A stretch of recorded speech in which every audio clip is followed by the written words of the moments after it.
Welcome to Hosting the Ark Day 58, Hosting Houses Part 2.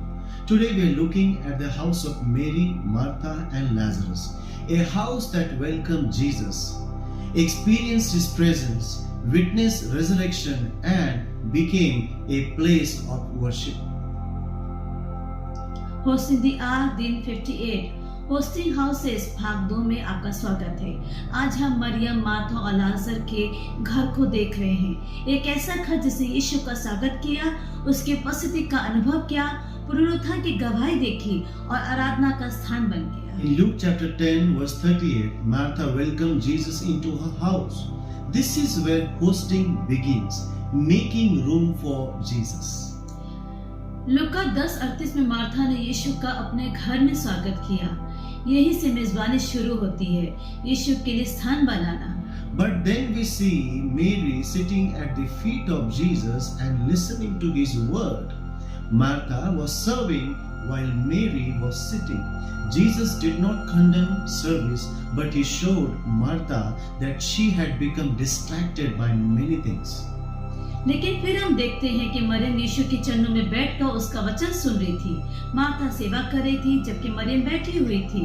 यीशु ने सेवा करने की निंदा नहीं की, लेकिन उसने मार्था को दिखाया कि वो बहुत सी बातों की चिंता और व्यवस्था में विचलित हो गई थी। This teaches us something powerful. We can become so busy doing things for Jesus that we stop spending time with Jesus. यह हमें एक शक्तिशाली बात सिखाता है। हम यीशु के लिए काम करने में इतने व्यस्त हो जाते हैं कि यीशु के साथ समय बिताना ही बंद कर दें। A hosting house needs both the hands of Martha and the heart of Mary. We need to serve, but our service must flow from His presence. एक होस्टिंग हाउस में दोनों चीजें आवश्यक हैं, मार्था के हाथ और मरियम का हृदय। हमें सेवा करनी है, लेकिन हमारी सेवा उसकी उपस्थिति से प्रभावित होनी चाहिए। Then we see in John chapter 11 gives us a deeper revelation. Lazarus became sick and eventually died. Jesus came when the situation looked completely hopeless. The house that had hosted Jesus now had to trust Jesus in crisis. फिर यूहन्ना 11 हमें और गहराई में ले जाता है। लाजर बीमार हुआ और अंत में उसकी मृत्यु हो गई। यीशु उस समय आया जब परिस्थिति पूरी तरह निराशाजनक दिखाई दे रही थी। जिस घर ने यीशु को होस्ट किया था, अब उसी घर को संकट के बीच यीशु पर भरोसा करना था। Martha said, Lord, if you had been here, my brother would not have died. But Jesus declared, I am the resurrection and the life.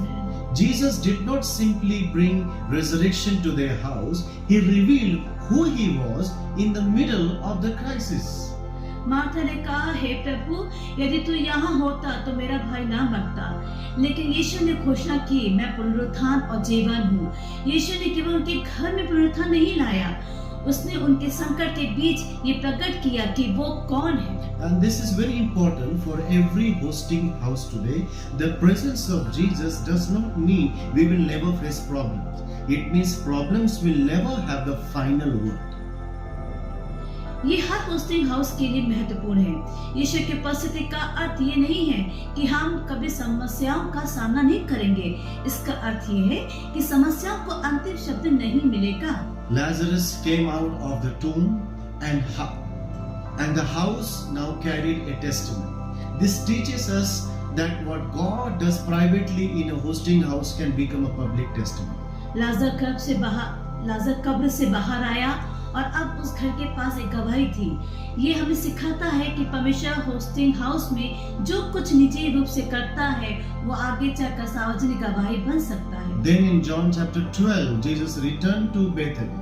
Martha served, Lazarus sat with Jesus, and Mary took expensive perfume and poured it on his feet. फिर यूहन्ना 12 में यीशु बेतनिय्याह लौटता है, Martha सेवा करती है, लाजर यीशु के पास बैठता है और मरियम बहुमूल्य इत्र लेकर यीशु के चरणों पर उंडेल देती है। The same house that once welcomed Jesus with hospitality now welcomed him with extravagant worship.